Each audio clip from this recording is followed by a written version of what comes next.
Okay, so a lot of people are doing these mods for the Watersnake trolling motor because it's such a cheap trolling motor and it works really well.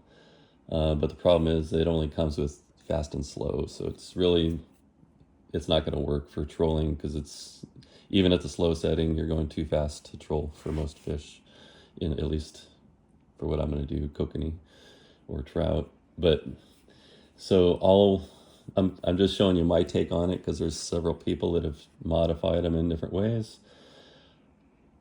So I took the Watersnake. This is the slower of the two versions. The faster one was only like $40 more, but I don't need that kind of speed. So, and I was more concerned about using it all day long on a battery instead of going fast. So anyways, all I did is I cut the shaft short like everybody else is doing, but I made it long enough to where if this propeller is like that and you want to be able to get it back out of the hole, you don't have to reach under your kayak. You can just, I made it long enough to where I could reach through the hole, turn the propeller, and pull it back out of the hole from the top. And then I added these. I'm going to put some paracord on there just for a handle. You really don't need that. It's just something extra I did. And then there's some holes here. I filled it with foam, also not necessary. And then glued the top and the bottom with, I chose gasket sealer. It's called Great Stuff. It's really great stuff. It works. It's very strong and it sticks to anything, it seems like.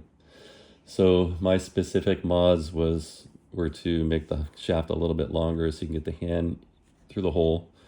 And then since it was 2 speeds, I got a PWM controller that has forward and reverse and variable speed dial.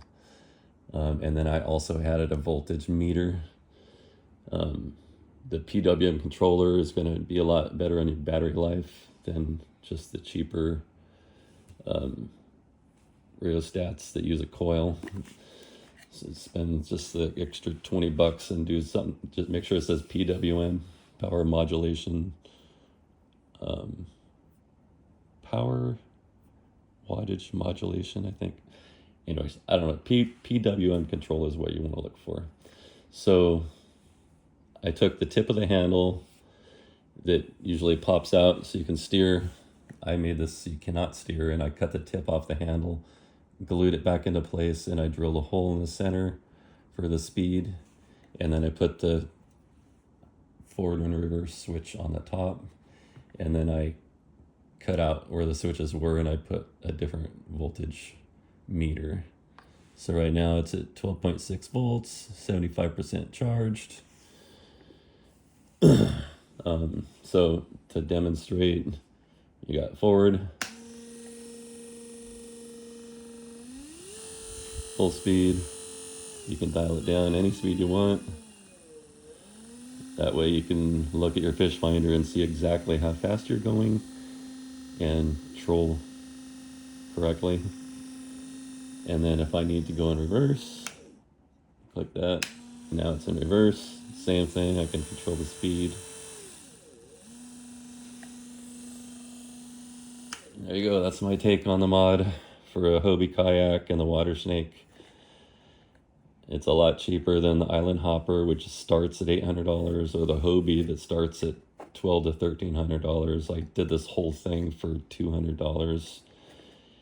And then I'm going to get a lithium battery and stick it in the kayak. But with a lithium 100 amp hour battery, I should be able to go all day long and not even think about worrying about running out of power. And even if I did, I would know by watching the voltmeter when it's time to turn back, so I don't have to paddle the whole way. So there you go, my take on how I think maybe a little bit better way to do it is. There you go.